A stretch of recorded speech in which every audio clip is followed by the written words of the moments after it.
the stream. Good. All right. Thank you all so much for coming out. This is week 3 out of 4 of Chicago Creative Machines here at ESS. I'm super excited to have Caitlyn Min-ji Au today.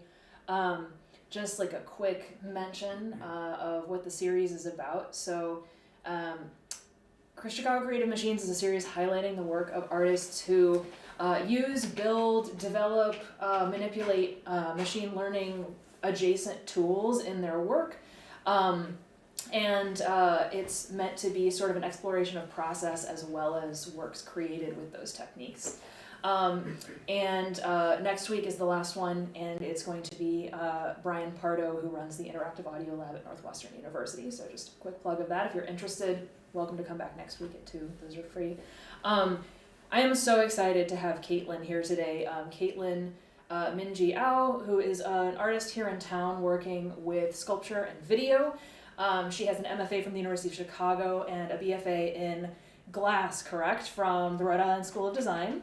And I think I connected with you via one of the artists from last year and just was like so intrigued with what you have done. My first exposure was with machine learning, but then just like everything I've seen has been so fascinating and diverse. And I'm just so excited to see what Caitlyn has to show to us today. So let's welcome Caitlyn.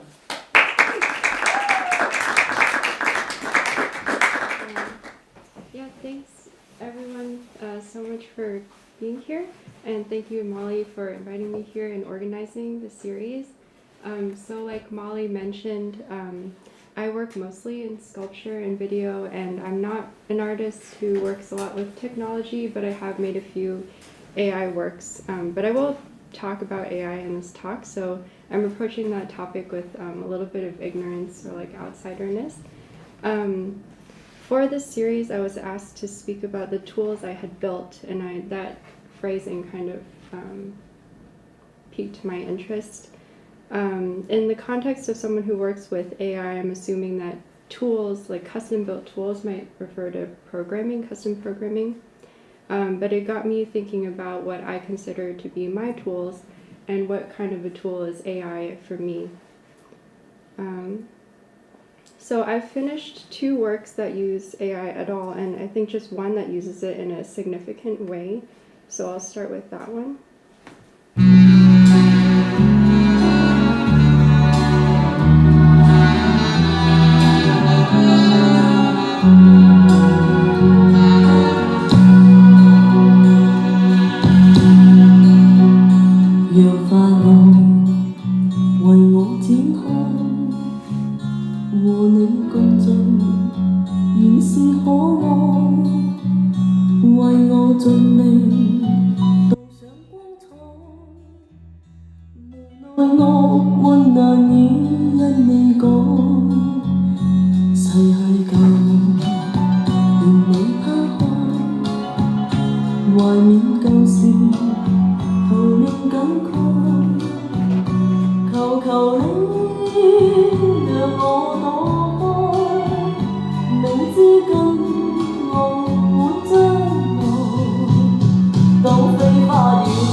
Okay, so I'm gonna talk a little bit about how I got those images and how I turned it into a video. So that first half of the video before all of the found footage was created using AI. So to make these like blobby characters, I put this text prompt into DALL-E, which is DALL-E. It's like a text to image generator, and that made this image. So the prompt is cute pastel 3D rendering of Mochi, little twin stars, Sanrio, and a scientific laboratory with sharp instruments. They are made of jelly. And then I kind of found that that first phrase worked really well, so then I started putting them in different environments. This is on an assembly line with tools. And you can see it's already like, it's making them equivalent to the tools, kind of putting them on the same plane. And then this is them eating seafood at a dim sum restaurant. So I did a little bit of experimenting with AI in 2021. And at that point, what I had access to wasn't good enough to make like 3D looking things. And then by 2024, it had become so advanced that there wasn't a lot of play. So there was this window, 2022 to 23, when the wrongness of it, the rate of failure was kind of at the right level for me. And it couldn't distinguish between the characters and the food, and they started to merge together. So you can see here, it's like it's like the characters are migrating onto the plates with the food.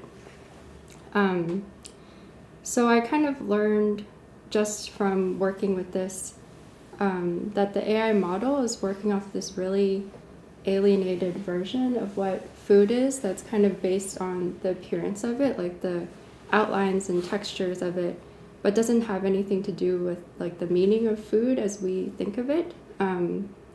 So that was interesting to me, that it's kind of evacuated of human meaning. The next step in making the video was to convert the stills into moving images. So at that point, I took it to this website, Runway ML, Runway Machine Learning, and then I would give it another prompt to tell it like how to create the shot. So this prompt was, in the background there are 2 white dolls with black eyes and 1 pink doll with a black eye. They're sitting on little white tables. In the foreground there are 2 tables. One table has a brown cake on it, the other table has a blue cake on it. The blue cake inflates like a balloon. So how I got to this point was, like if you give it this image and you say, I'd like for the dolls to move around and the cakes to move around, it won't know what's a doll and what's a cake. So you have to be very specific and kind of get on the same logical level as the AI, and start to think like it a little bit. So I was always kind of surprised at what it would return in response to the prompts, because you can't help but have this expectation that what it gives you should resemble human thought in a way, because that's what it's supposed to mimic. But it has this really unintuitive underlying logic. So I'll just play this little clip for you.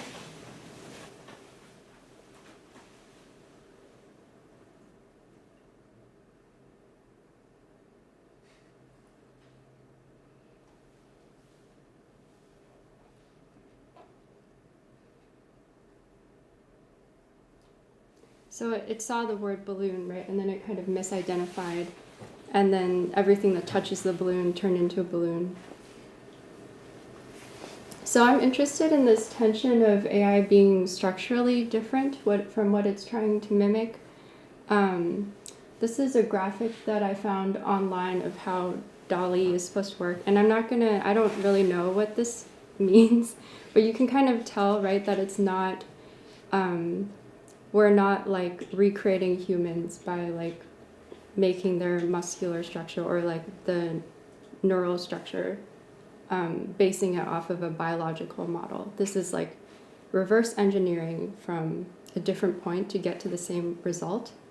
And I'm always kind of interested when you see that revealed, that you see there's a different underlying structure or a different interior and exterior. So the separated or alienated interior and exterior are a repeating theme in my work. This is my thesis work from graduate school, and it has this inverted surface, so the inside is finished, but the outside has all the guts or like the work of the structure. So let me point it out. On the inside there are these two halves. So this is on the right side and then this half on the left side. And then each of them has a window where you can look in. So this is the window on the left and on the right. So I'll show you this space on the right first. So we're looking into this window. So we're looking kind of down into it. And the structure is closed. Actually, going back, this whole top is closed. But it's open on the bottom on this side. So you can see there's like light coming in here and diffusing and bouncing off the floor. It has a kind of open and airy feeling despite it being so small. And I'm always curious what non-art, like normal viewers have to say about like their kind of sensory experience of the work. And my partner's mom said something really interesting about it going on, and that she couldn't tell how deep this space was. And then this is kind of looking at eye level through that window. There is this floating pocket. So there's no corresponding hole on the other side of this wall. It's just kind of this trapped space in here. And I wanted this pocket with the exterior finish, kind of like a fragment of exteriorness.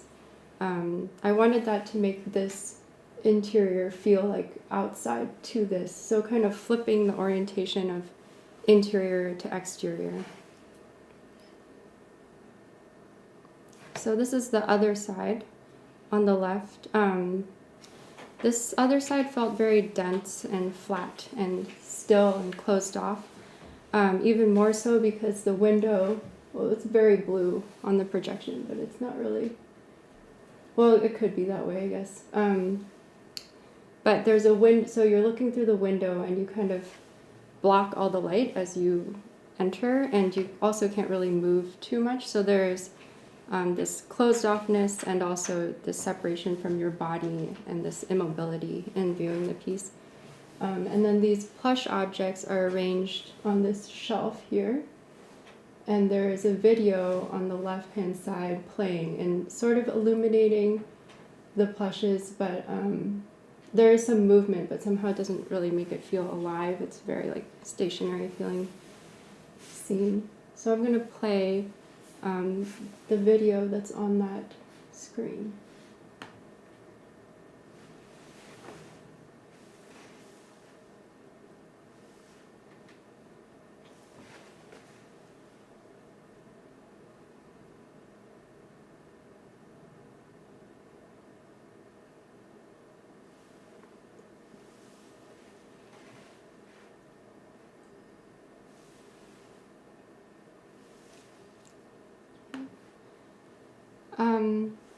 So the two sides kind of fit together like puzzle pieces. This shelf here is this overhang over here, but they have a very different feel. And this is the first work I've made that I was aware of not wanting the two halves to fit together. I think I got some comments about like how can you make them make more sense or have more of a meaningful relationship. And that kind of made me aware that I also have that urge to make things kind of cohere and make sense together. But what that did was made me more curious about why is it kind of threatening to have this divide or have things not make sense, or have them not match, especially because they're so close together or they're supposed to be part of the same unit. Going back to this still, it's kind of transitioning to a group of works I'm going to show next that all hinge on having a horizon. So in this peeling apart of these two halves, it creates what I'm thinking of as like a false interior. This is an interior that doesn't actually have like a surrounding, it's just a reflection and the actual object. So in this case, the horizon is the undersurface of the water that's reflective. Another work that involves horizon, I made this in 2016, and it's an elevated pathway over a cornfield. And if you ever walked in a cornfield before, it's like very claustrophobic. You wouldn't think so, but you can only walk like one way. You can only walk along the row, and it's hard to cross from row to row, and you have really like no sense of where you are. Like if you've seen horror movies, I haven't, but I know that they involve cornfields. And I think that might be why. So it's like you're kind of trapped. You can't see. You would think you'd be able to see in either direction, but it's difficult. So I made this ramp where you can walk up onto the plank here and then kind of be elevated over the surface and walk in this path that wouldn't be possible otherwise because it's like a curved path. And then this is just showing, this is like a 7-foot elevation here. So I'm thinking of it as like a separation from a ground plane and establishing a new ground level or a new horizon. This is an excerpt of a very long video. And again, there's like a new orientation toward horizon. So I'll just play this, it's like a minute.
And then I have another excerpt from a longer video, and it's probably like 20 minutes original length, and I'll play it. And there's not a lot of movement, but it is playing.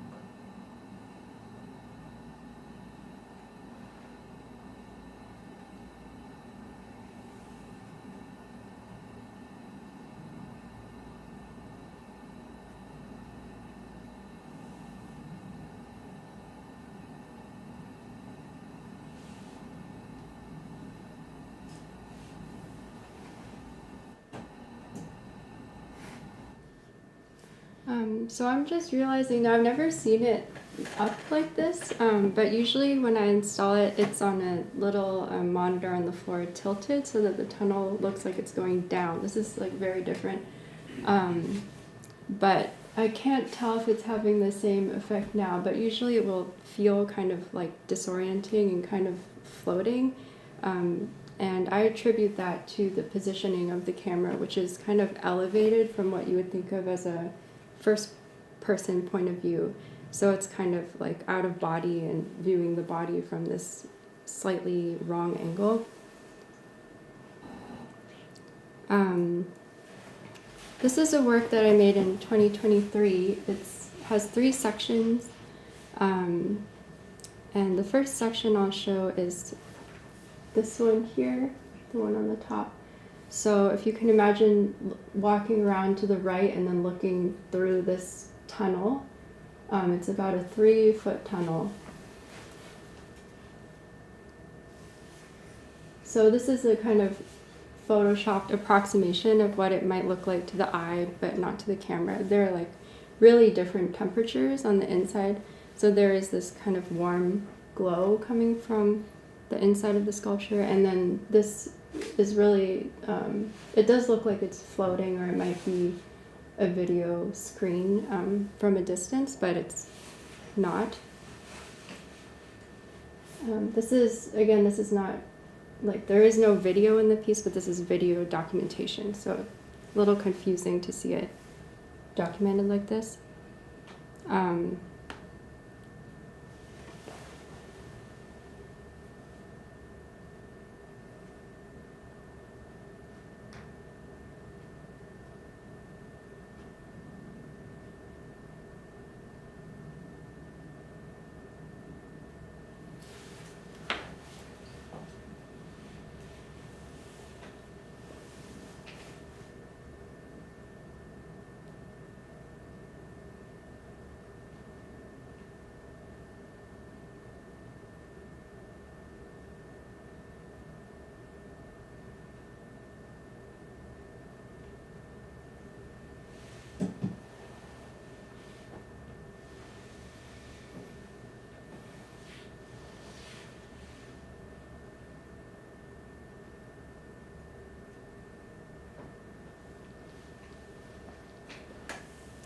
So there is this tunnel. So the tunnel is painted with this paint that absorbs light, so it really feels that there's a blank or a kind of separation between the interior and the exterior. And in person, with your sense of depth perception, you can tell that the drop is moving back instead of it just being flat like it is now on the screen. You can feel it kind of leap backwards. And then the other thing I kind of want to point out is that this back wall feels much farther than it should be. So if you look at the outside, here, this is maybe like a 4-foot distance from here to here. So like with depth perception, you can kind of tell that that wall is actually back here because there's a mirror there.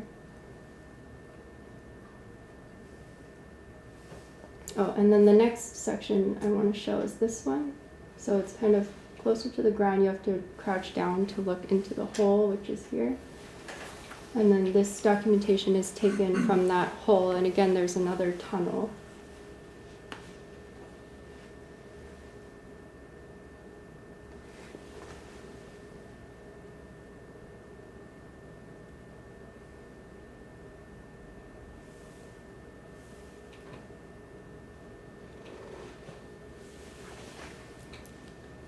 Again, so you have this sense of, like, you are standing on the ground, so you can kind of tell where the ground is, but the space extends below the surface of the ground, and you can see the drop is falling through that ring. And then the last one we'll look at is this box over here, so you also have to crouch a little bit, and then this is taken from that kind of crouched vantage. Again, there's another tunnel, and you can also sense that the bottom of this, like this plane here, is going farther into the ground than it should.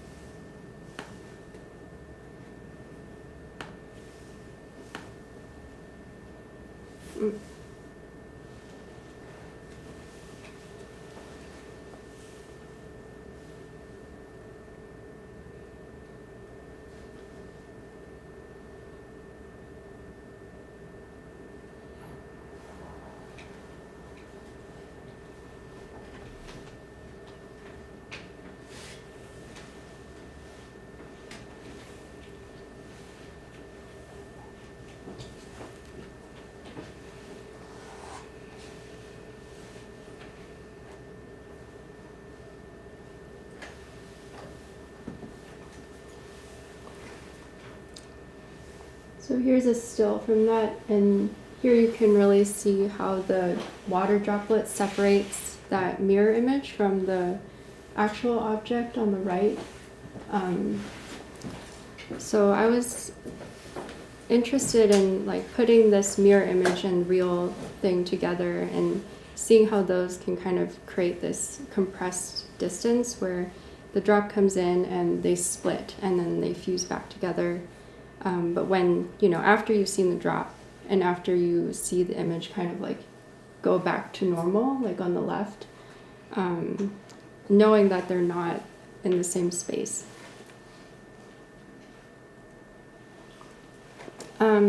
This is jumping a little bit.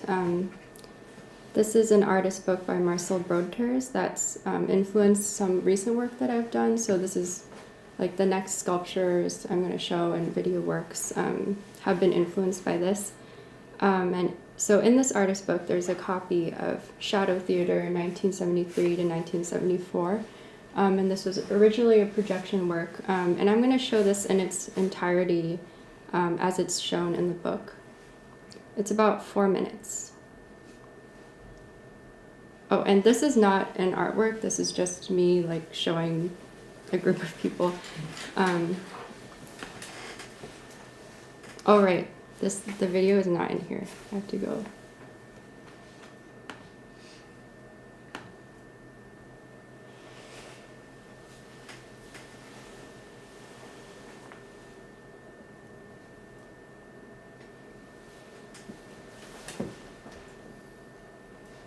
Sorry, I don't think that was long enough to read that. I'm going to read it out loud. Shadow Theater, one of Marcel Brodters' many projection series, consists of 80 slides of images drawn from books, comic strips, and a photography manual. It was originally shown in Marcel Brodters' exhibition Éloge du Sujet, 1974, Kunstmuseum in Basel. All images were photographed by Maria Gillison. The black and white images were shot on high contrast film.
So I was interested in the differences between the images, and it's such a simple format, but you become really aware of like the connections you make from one image to the next. If you have a chance to see the actual book, it's in a bunch of libraries around here, and that way you can like flip through at your own pace. But I liked how tenuous some of those connections are, and you kind of become aware of your own read on them. So I was thinking of this work as like a series of combinations in time, and that's what led to this next video. So this one is a bit long, it's 13 minutes, and we're gonna watch it without subtitles first, and then take like a break, and then come back and watch it with the subtitles. Does anyone here speak Cantonese? No, okay. So it's mostly not in English, but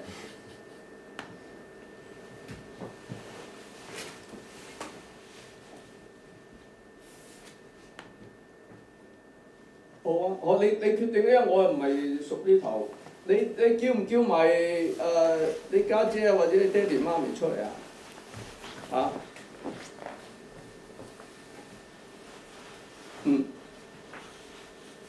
黃伯黃伯咁佢哋咧。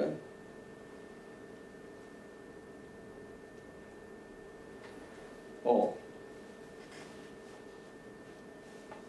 哦。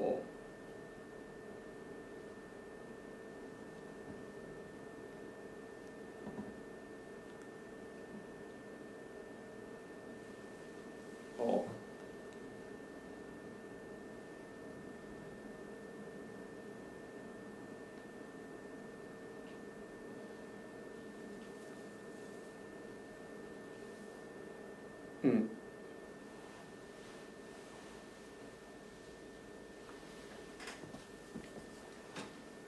哦。OK。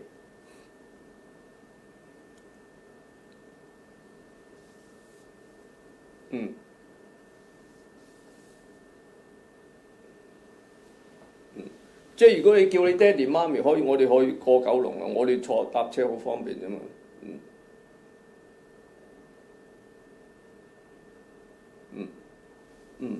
OK。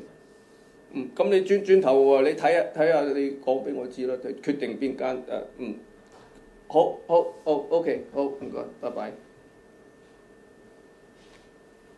唔使，潮州粥你要試啊！呢個潮州應該要食啊。係嘛？我嗰時都嚟食咗粥。哎呀，而家都沖水出嚟，咩水啊？俾佢沖呢個。唉，你好似唔知突然間，我以為你咩事咁大我係唔記得咗嘛。你唔好嚇親人啊！唔係唔熱唔凍，所以佢又都咩清清楚楚。要佢開大呢啲咁，叫佢攞個開杯咯。呢度啲。方圓6歲，方圓6歲係好快，佢哋冇話。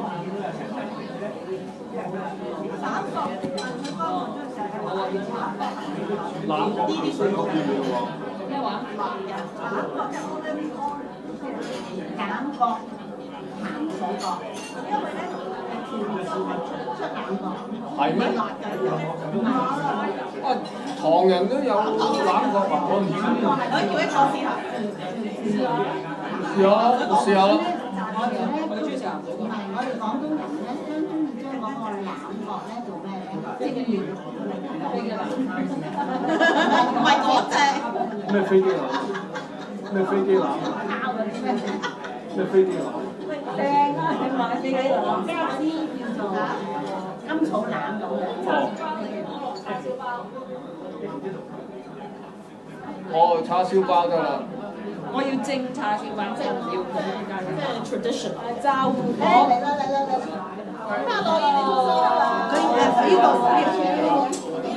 呢個春卷啊！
好食啊！啲甜品，以前中草嗰啲杏仁露啊，杏仁茶好嘅。有冇蛋白？有冇蛋白？你之前食韭菜豬紅兩樣嘢。哦，豬紅。我有食，我哋有3個就唔知有蛋白，好似係叫蛋白杏仁。係佢有蛋白，都叫蛋白嘅。佢有可能有兩種，一淨蛋白，有隻咧即係蛋白杏仁茶，有啲就冇杏仁茶。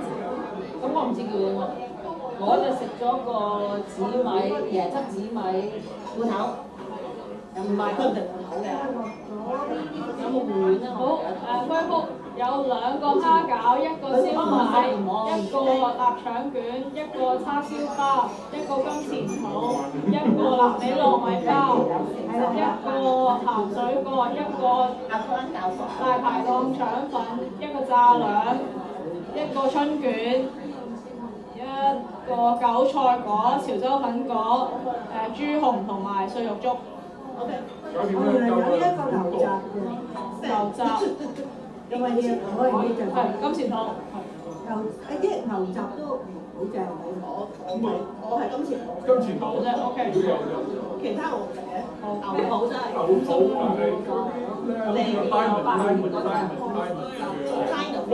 即係好似蜜蜂嗰個巢咁。但係唔係牛柏葉。唔係牛柏葉，牛柏葉就發嘅。蜜蜂個巢咁樣但係有啲人唔係發覺嘅，有啲呆文但係牛柏葉佢一粒突出嚟嘅。嗰日海思話我乜嘢？你知唔知呢間咧係叫潮州館？潮州你知唔知啊？麻麻嘅，唔係蘇州就唔同啦，蘇州就係杭州、蘇州啊。潮州就係廣東個 province 裏邊有一個 city， 就麻麻嘅嗰個 hometown 就係潮州。啲人叫話潮州冷即係潮州人，佢個你冇得打啦，冇得打，都冇得打。打咗半場已經知邊個贏啦。super 咯。打半場已經知邊個贏啦。即係嗰次絲絨啊 Denver。係咯，咁上下真係又係咁上下。舊年贏就唔緊要啦，俾人贏下啦。根本撳住佢嚟打。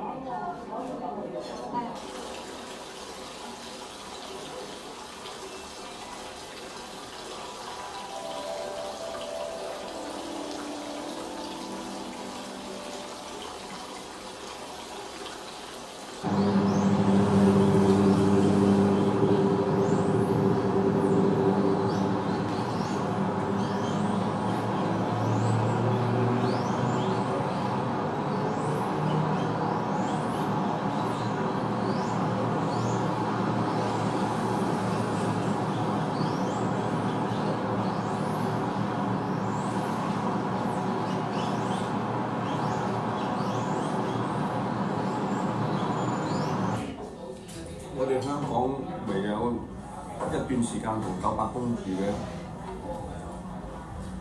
咁樣 on the weekend 啦，週末嗰陣時，爹哋同大啲伯伯一齊搞衞生，同佢哋吸塵啊，同埋抹佢哋啲玻璃門，用嗰啲我仲記得用嗰啲cleaning solution 洗咗先 spray 你噴咗佢咯，然後用報紙唔得意喎，用報紙抹翻乾淨，感覺好乾淨喎，用報紙啊，舊嗰啲報紙啊，你諗住實唔會抹乾淨先，整到成個窗都係有油喎，唔會喎，你噴咗嗰啲 Kleenex 上去先，咁樣然後就用報紙嚟抹翻乾佢。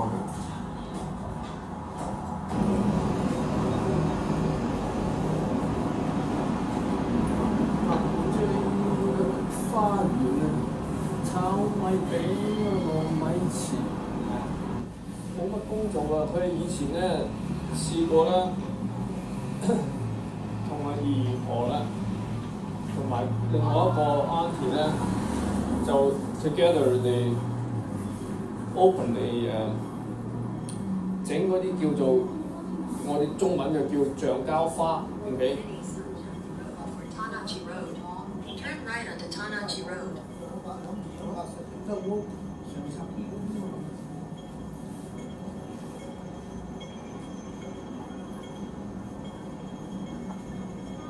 三江飛輪啦，第7位黃衫紅帽年年有福啊！後邊嗰幾級馬紅軍飛塵啦，爆熱響 V4啊，最後3級馬堅有力飛馬響 V3啊，呢極速滿貫包裝嘅馬咧係好運嚟㗎。好啦，過埋呢個馬落係記住啦，前面就赤馬紅風放啦，跟住喺第2位就係管理飛凡啦，萬事變埋變真咁咯喎，出邊咧飛騰追上咗嚟第4，再喺外邊年年有福黃衫率先發力㗎，中檔位置3多飛輪未開匹啊，外邊就紅軍飛翔攞出去外面有爆熱啊，大外檔見㗎啦，灰馬堅有力啊，呢啲位置淺藍衫攞埋出去幸運同行㗎，後邊先有咧就長勝將軍同埋極速滿貫，癌症追下直路啦，前面咧就本領飛行闖出嚟，唔中意啊飛騰追，年年有福率先喺外邊發力先啊，出邊追㗎啦，有幸運同行啦，埋邊都爆熱嗰啲馬，最後翻嚟係飛騰追仲有一個馬優勢，外邊係年年有福啊，入邊咧仲有隻本領飛行，進佔第4位係爆熱啊，最後就係都飛騰追將後邊嘅對手。It all seem like it's on the same plane. I mean, not on the same plane, but in the same space. You see what I'm trying to say? How when it's rotating, seems like it's rotating through the same space. But in reality, you're just looking some of it in the mirror. It's a mirror image, but all seems continuous. Oh yeah, they operated the 中文叫做橡膠花廠，佢哋做嗰啲plastic flowers to export 俾美國啊，俾 to America 啊咩啊。That's a nice hotel, Harry.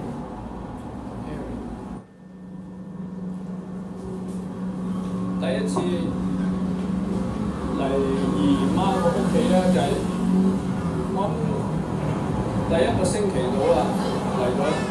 咁姓三姨婆嗰間屋咧，我 almost look like a dump, right? So 我去到三姨婆嗰間屋咧 ，which is like 10 times better，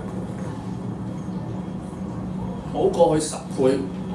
咁咧，而且咧嗰晚咧，第一次嚟咧，佢整咗嗰啲叫咖喱雞啊，葡國雞 actually， 葡國雞你知唔知係咩啊？係㗎，哇幾好食！我仲記得。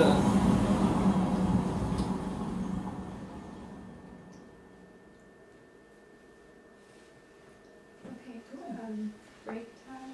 Yeah, we'll take like a 10-minute break and come back and resume.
Tina, do you want to sit? Because it's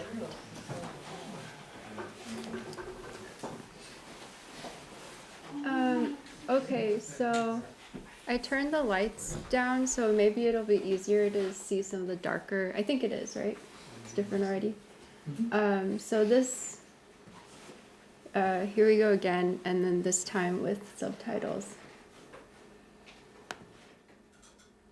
好啊，你決定，因為我又唔係屬呢頭，你叫唔叫埋你家姐啊或者你爹哋媽咪出嚟啊？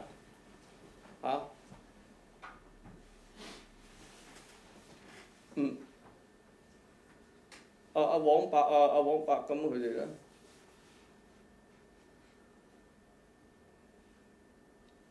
哦。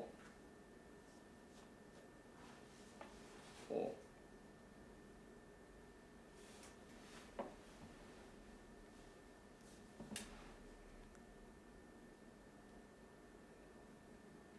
哦，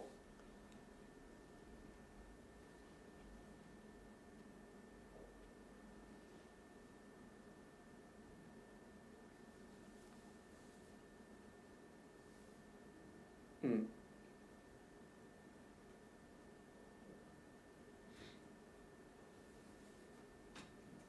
哦，嗯 ，OK。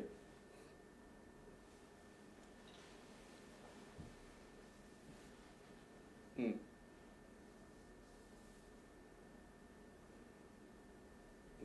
即係如果你叫你爹哋媽咪可以，我哋可以過九龍啊！我哋搭車好方便啫嘛。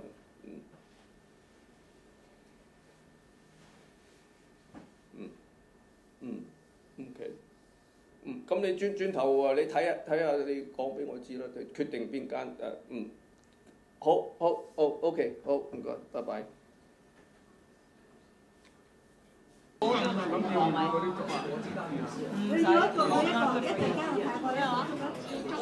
潮州粥你要試啊！呢個潮州係啊，呢度應該要食啊。係嘛？我反而中意食，我都唔中意食。哎呀，唔記得裝水出嚟。咩水啊？俾佢沖呢個。唉，好似唔知突然間，我以為你咩事咁大。我係唔記得咗嘛。你唔好嚇親人啊！ 唔係凍水佢又都咩清水，咪凍要叫佢開凍佢咯，花係個大叫佢攞個玻璃杯咯。呢度啲係咪通常咧方圓煮？方圓肉碎，好快，佢哋冇話。散索，問佢方圓嘅時候就話冷國呢啲水果要嘅喎。 咩話？冷角就我哋冷角鹹水角，因為咧潮州係出冷角，係咩？唔係。哦，唐人都有冷角啊！我唔知。可以叫一個試下。試下啦。我哋咧都唔係我哋廣東人咧，將中意將嗰個冷角咧做咩咧？即係飛嘅冷，唔係嗰隻。咩飛機冷？咩飛機冷？咩飛機冷？靚啊！你買飛機冷，嗰啲叫做甘草冷咁樣。哦，叉燒包得啦。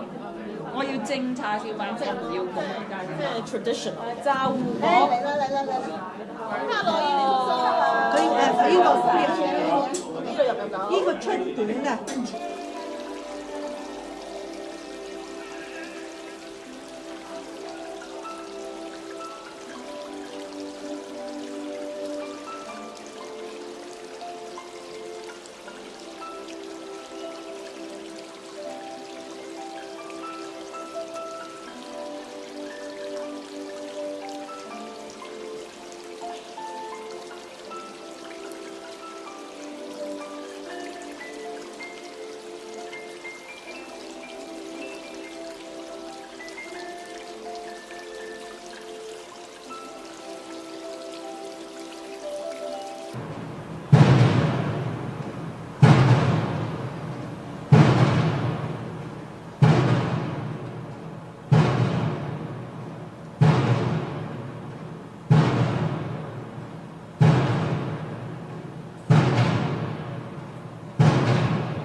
食啊！嗰啲甜品。以前中菜。嗰啲杏仁露啊，呢個杏仁茶好靚。有冇蛋白？有冇蛋白？你之前食韭菜豬紅嘅有冇？哦，豬紅。我有食嗰啲，我哋有3個食緊，覺得呢啲好似係叫蛋白杏仁茶。係佢有蛋白，邊個蛋白嘅？佢有可能有兩種，一種淨蛋白，有隻咧即係蛋白杏仁茶，有啲就好杏仁茶。咁我唔知叫你乜，我就食咗個紫米椰汁紫米芋頭。唔係，佢唔食芋頭嘅。有冇芋丸啊？好恢復有2個蝦餃，1個燒賣，1個臘腸卷，1個叉燒包，1個金錢肚，1個南美糯米包，1個鹹水角，1個大排檔腸粉，1個炸兩，1個春卷，1個韭菜果、潮州粉果，豬紅同埋碎肉粥。我原來有呢一個牛雜嘅，牛雜，因為嘢嗰樣嘢就係金錢肚，牛雜都好正嘅。我係金錢肚。金錢肚啫 ，OK。如果有就。其他我唔食嘅。牛肚真係。牛肚係咧diamond 即係好似蜜蜂嗰個巢咁。但係唔係牛柏葉。唔係牛柏葉，牛柏葉就發下嘅。蜜蜂個巢咁樣咧，但係有啲人唔係發覺嘅，就好似 diamond 咁樣。哦，但係牛柏葉你一粒突出嚟嘅。哦。嗰日海思話俾我聽。嗰日你知唔知呢間咧係叫潮州館？潮州你知唔知啊？麻麻嘅，唔係蘇州就唔同啦，蘇州就係杭州蘇州啊，潮州就係廣東個 province 裏邊有一個 city， 就麻麻嘅嗰個 hometown 就係潮州。啲人叫話潮州冷，即係潮州人，佢個你冇得打啦，冇得打，冇得打。打咗半場已經知道邊個贏啦。Super Bowl。打半場已經知道邊個贏啦。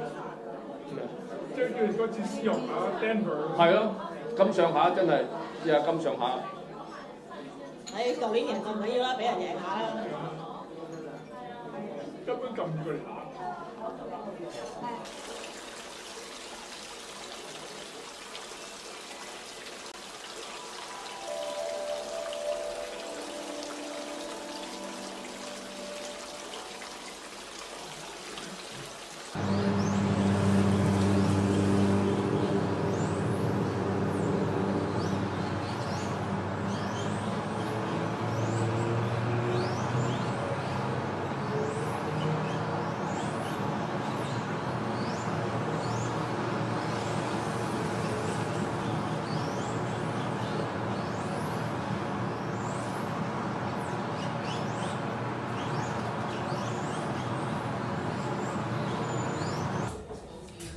香港咪有一段時間同九百公住嘅，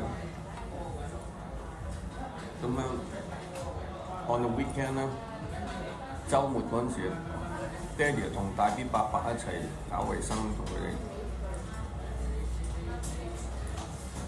吸塵啊，同埋抹去玻璃嗰啲玻璃門，用嗰啲我仲記得用嗰啲cleaning solution 洗咗先 spray， 你噴咗佢啊，然後用報紙咁得意喎，用報紙抹翻乾淨，感覺好乾淨喎真係。用報紙啊，舊嗰啲報紙啊，你諗住實唔會抹乾淨，整到成個窗都係有油喎，唔會喎。你噴咗嗰啲 Kleenex 上去先，咁咧然後就用報紙嚟抹翻乾佢。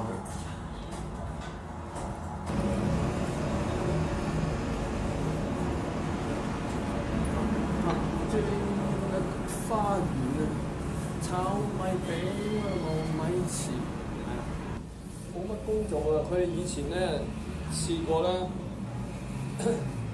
同個姨婆咧，同埋另外一個 auntie 咧，就 together they open a 整嗰啲叫做我哋中文就叫橡膠花 ，OK？ Turn right onto Tanaji Road.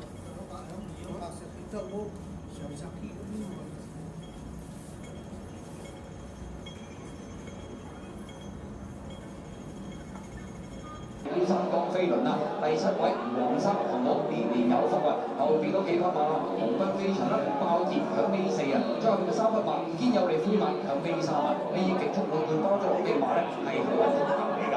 好啦，過埋呢個800米記住啦，前面就赤馬紅風放啦，跟住喺第2位就係本領非凡啦，萬字連埋邊爭咁咯喎，出邊咧飛騰再上咗嚟第4，再喺外邊年年有福黃衫率先發力㗎，中檔位置三江飛輪馬尾烏嗰匹啊，外邊走。紅軍飛翔攞出去外邊有爆熱啊，大外檔見㗎啦，灰馬堅有力啊，尾啲位置淺藍衫攞埋出去幸運同行啊，後啲先有咧就係長勝將軍同埋極速滿貫，夾正將直路啦，前面咧就本領非凡透出啦，中間啊飛騰追，年年有福率先喺外邊發力先啊，左邊追㗎啦，有幸運同行啦，埋邊有爆熱嗰啲馬，最後100嚟米飛騰追仲有激到馬嘅優勢啊，外邊係年年有福啊，入邊咧仲有隻本領非凡，將佔第4位係爆熱啊。But it all seems like it's on the same plane. I mean, not on the same plane, but in the same space. You see what I'm trying to say? See how when it's rotating, seems like it's rotating through the same space. But in reality, you're just looking some of it in the mirror. It's a mirror image, but all seems continuous. Oh yeah, they operated the 中文叫做橡膠花廠，佢哋做嗰啲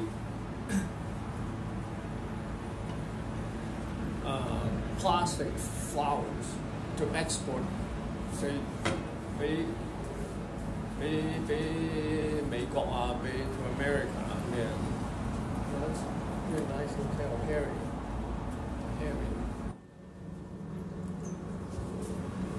第一次嚟姨媽個屋企咧，就係我諗第1個星期到啦嚟咗。咁算三姨婆嗰間屋咧，almost look like a dump, right? So 我去到三姨婆嗰間屋咧 ，which is like 10 times better， 好過去10倍。咁咧，而且咧嗰晚咧，第一次嚟咧，佢整咗嗰啲叫咖喱雞啊，葡國雞 actually， 葡國雞你知唔知係咩啊 ？Portuguese chicken。係啦，哇，幾好食！我仲記得。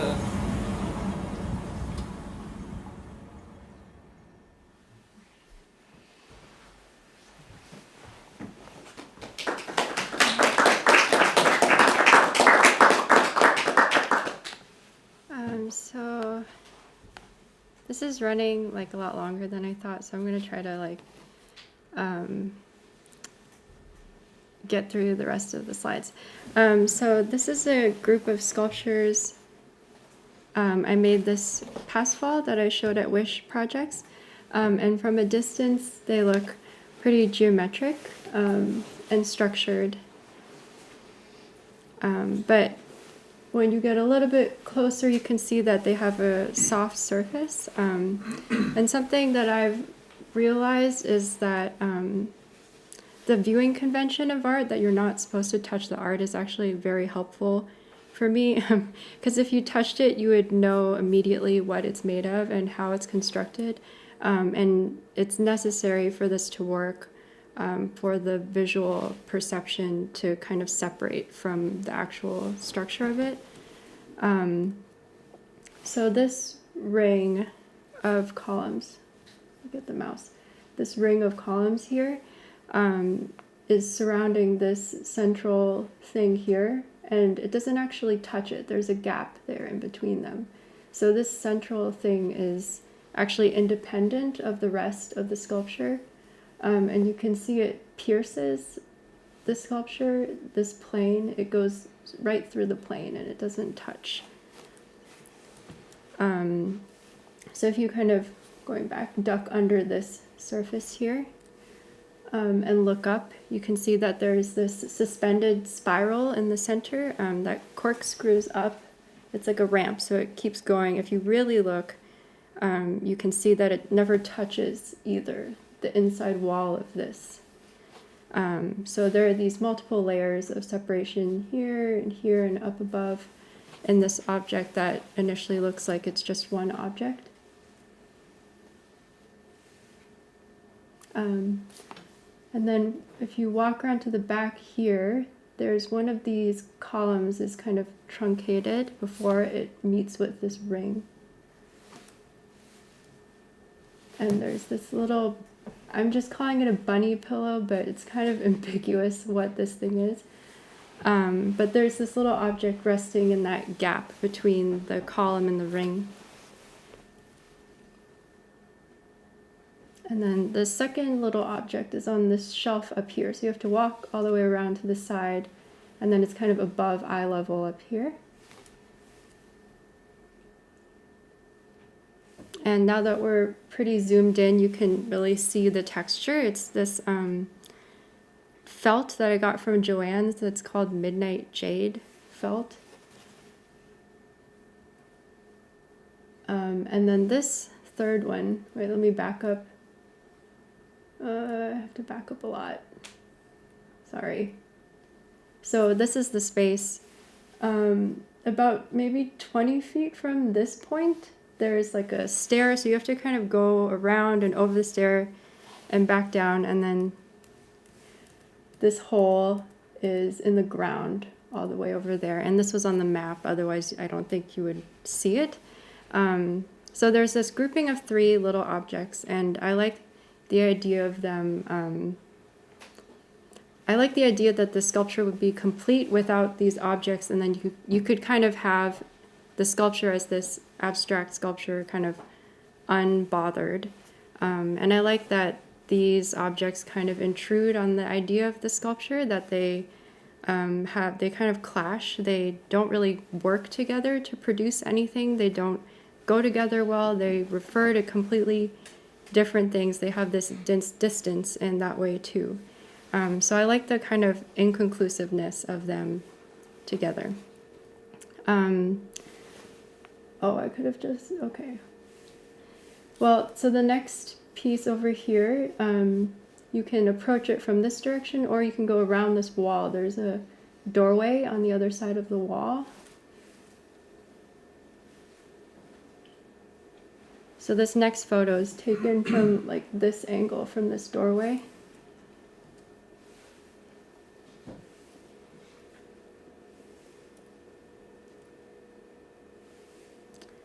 So there's a wooden bench inside, and it's like a Qing Dynasty style bench. And from here you can see there's a cloud cutout detail. The bench is raised on this platform here, so it's off the ground. And then you'll see these bars in the next photo. So that's this bar here. So when you look inside, depending on the time of day, it'll usually be pretty dark inside. And you can see, I'm not sure you can see so well right now. Can you see the outline of the bench? It's like really dark, sorry. But you can see the bench kind of receding into the back, like the outline of it. So you can only see the underside of the bench. And going back to this photo, this lip of the opening comes down far enough that you can't see onto the top of the bench, so it's kind of like this display container that only offers the wrong side, or like the reverse side of this bench. And then there's also this curved well thing way back. It's maybe like 6 feet back into the cavity, and it drops down into the platform that the bench is resting on. But because of the angle of the opening, the window, you can't really see down into the well. You can tell that it goes down, but you can't really see the bottom of it. And then this is the third piece in the grouping. It's attached to the ceiling, and then there's this wash basin embedded in it. And from this angle, you can see there are these, like I think of them as stairs that go up. This photo was the starting point for these sculptures. This was my uncle's restaurant in Bellevue. I think it was called Royal Kitchen. Noble Court. Noble Court was the name of the restaurant. And it closed down in the 90s.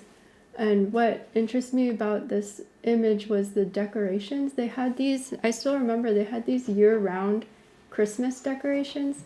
So this is like a light up reindeer back here next to, right behind the Lucky Cat, and like right next to this like wooden fish. And then they had all these poinsettia and like Christmas trees.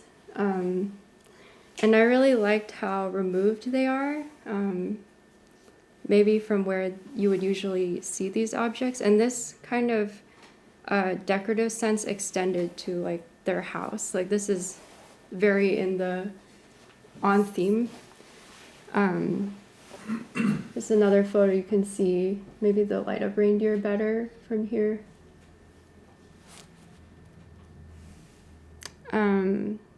This is another recent video work. This is the second work that I've made that uses AI, but I don't think it's really important to the work that it has AI in it.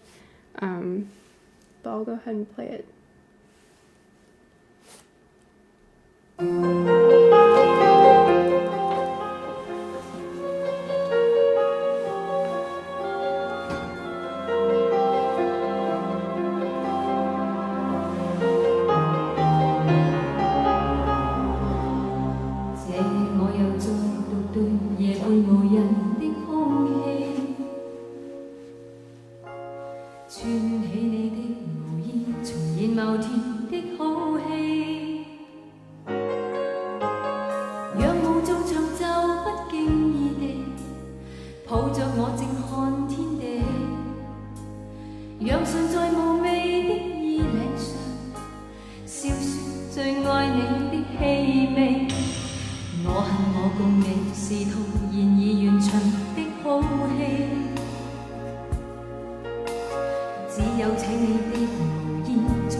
再去做沒留着情侶的伊人，假裝再有從前。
So to bring it back to the question I asked at the beginning of the talk about what kind of tool AI is for me, I think at this point it's gotten much more efficient at seamlessly combining things to the point where a lot of people can't tell that like something like this is AI generated. So I think that does a couple of things. It kind of forces an equivalence between the things being combined because they can merge so well. And I think I'm more interested in things not combining successfully, or where AI tends to fail or like reveal itself or reveal its underlying logic. So this is a clip from the background of that video. So this prompt was, let me stop it. This prompt was, I think it was like 1930s Jakarta plus communist China, and then I put it, I made it a moving image. So this isn't something that would exist because they didn't have video, or they wouldn't have had a video, something like this. And it's like a mashup of different times and places. But it is kind of weird how good it is at making this like a whole thing. So right now I'm working on a sculpture that involves roombas, and this will be like the third thing I've made that has an AI component. And the Roomba, I don't know exactly, but in the advertising, it's supposed to be using AI to identify obstacles and like map its position in space. But actually, the reason I'm using the Roomba is because it cannot take the shortest point, the shortest route from one point to another. So like if you remember those gaps that I pointed out in the ceiling hanging sculpture, I'm wanting to emphasize those gaps by not having the Roomba able to navigate them, and it can't go over any threshold that's like above half an inch, and it has to take, this long way around.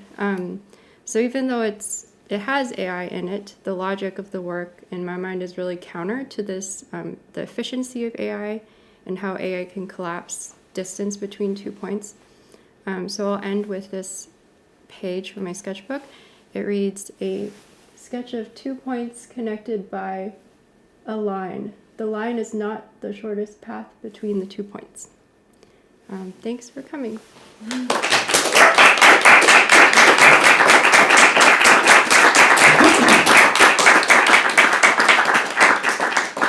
you so much, Caitlyn. Yeah. Would you be willing to take maybe 5 or 10 Oh, minutes right. to talk through questions, or Yeah, Okay. I'll open it again in case we need to. Yeah, if anyone has any questions, maybe we can take a couple minutes to chat about the work.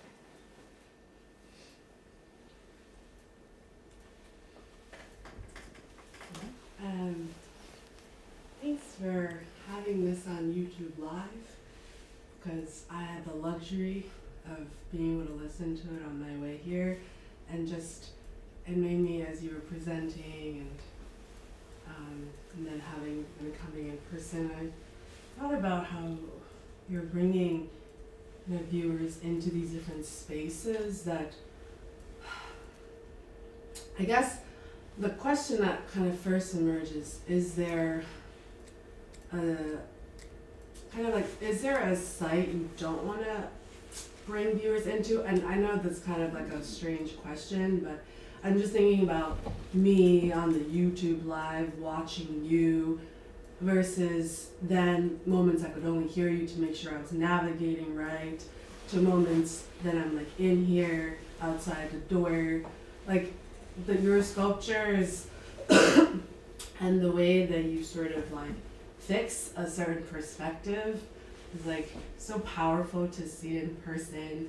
And then so maybe to fix my question a little bit is whether, because also a lot of the video works today, we're seeing it on the projection, like it's very different than the videos or just moving image that you're showing in conjunction with your sculpture. So maybe it's just kind of like observations about your sort of like control of like, I want this fixed perspective or not. Maybe that's a better question, or just reflection on the way I was engaging with this talk and thinking about seeing your work in person. And then now in this context of like you talking about your interest in the works and highlighting certain things that I can feel in person, then like hearing those words is similar to my experience seeing the video the second time, having the subtitles. Yeah, I guess like control, I don't know, maybe that's like a very long-winded, vague sort of question, whatever you can catch from it or are interested in answering about it. Yeah, actually that's a kind of nice way to put it, that the weird things happening in the video are like mirroring the weird things that happen when I show documentation of the sculptures. Yeah, it is hard because I feel like I try to get a kind of objective sense of what the sculptures do for people in person, but of course everyone has different things happening, and then to talk about them, like this is what happens when you see this in person, is kind of strange, but I think maybe that's like all I can do when I'm showing the photos, because like I guess a lot of every artist's work is different when you see the documentation versus in person, but I think my work relies on things like depth perception, like being able to approach from a distance, and like all the sensory information that's really flattened when it's in a photo or a video. And then something else I thought of towards your question, the idea of being fixed or having like a fixed perspective. Something I have been kind of questioning is whether the videos need to be like in linear time at all. Like having them fixed on this timeline is kind of strange. So I think I'm still kind of figuring out how I relate to that for videos. For the sculpture, I feel like I know what perspective I want. It's just a matter of like communicating that through the documentation. But I think for the video, the fixity of it is not, I'm not really sure whether that's helping me or not.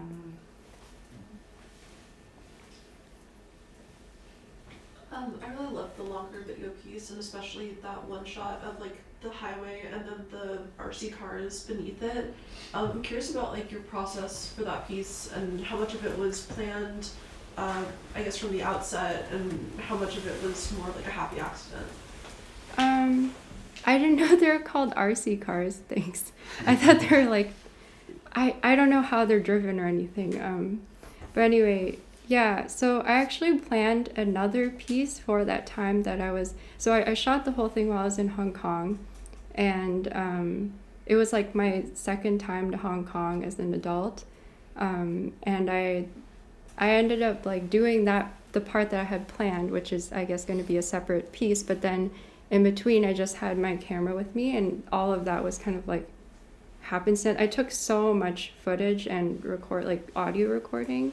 It was like I just had the camera on like all day. So yeah, this part of it was not planned, but it was kind of like around things that were planned, and I don't know if the planned things will end up being no good or anything, so.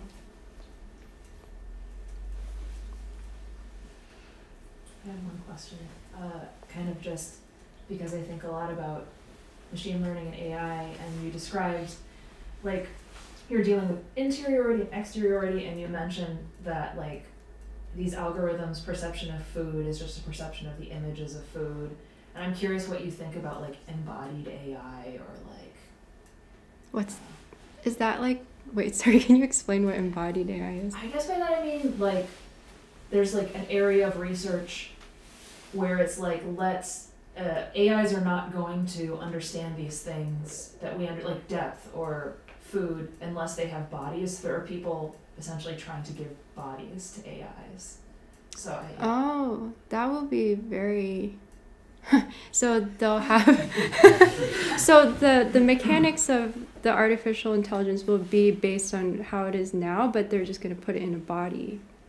It's not like a brain that's floating inside of a robot or anything. Essentially, well, I think there are some ambitions of having sensors in the extensible body that would be feeding data to the algorithm too.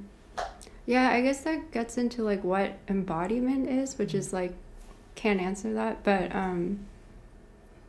I watch a lot of AI, like movies about AI, like especially bad movies. Like, has anyone seen the JLo movie Atlas? It's like JLo and Simu Liu. But of course, Simu Liu is the AI like nemesis of JLo, and there's like this like mind meld moment that happens where like the young JLo accidentally gives access to the Simu Liu character, and they like transfer information. Where am I going with this? I think that the embodied AI possibility is like a very scary one, because it would get right up to like, well then, like embodiment isn't anything special, I guess. I think about there's another cartoon, I think it's called Ghost in the Shell.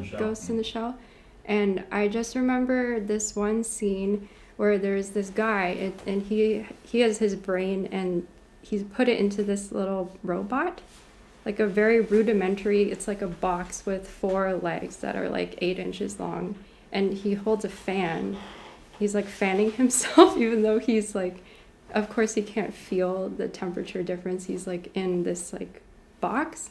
Something about that is like really scary. It's like a kind of body, I don't know what body horror really means, but it's like a kind of horror. So I think, I don't know, maybe there could be a parallel between that kind of horror and these other divides that I'm talking about. It seems like to cross that division is kind of like unholy or something. But I don't know, maybe it'll be like normal and not too long. Thank you. Any other questions? Let's thank Caitlyn Min-ji Au one more time.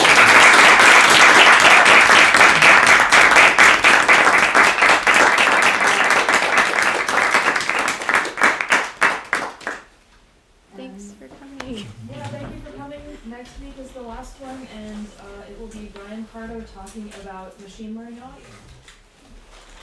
And you have a solo show. You have a solo show coming up at Shanghai Seminary, right? Yes, Q's Gallery. Amazing. So, I know that there's a link to your website on the Chicago Creative Machines site, but if they want to find out more about that show, where should people go to find out? The Shanghai Seminary website probably, and I think you have a mailing list, right? Yes, I do. Okay. It's just Shanghai Seminary, go search it. Yeah, check out Shanghai Seminary and Thank the you. mailing list. So.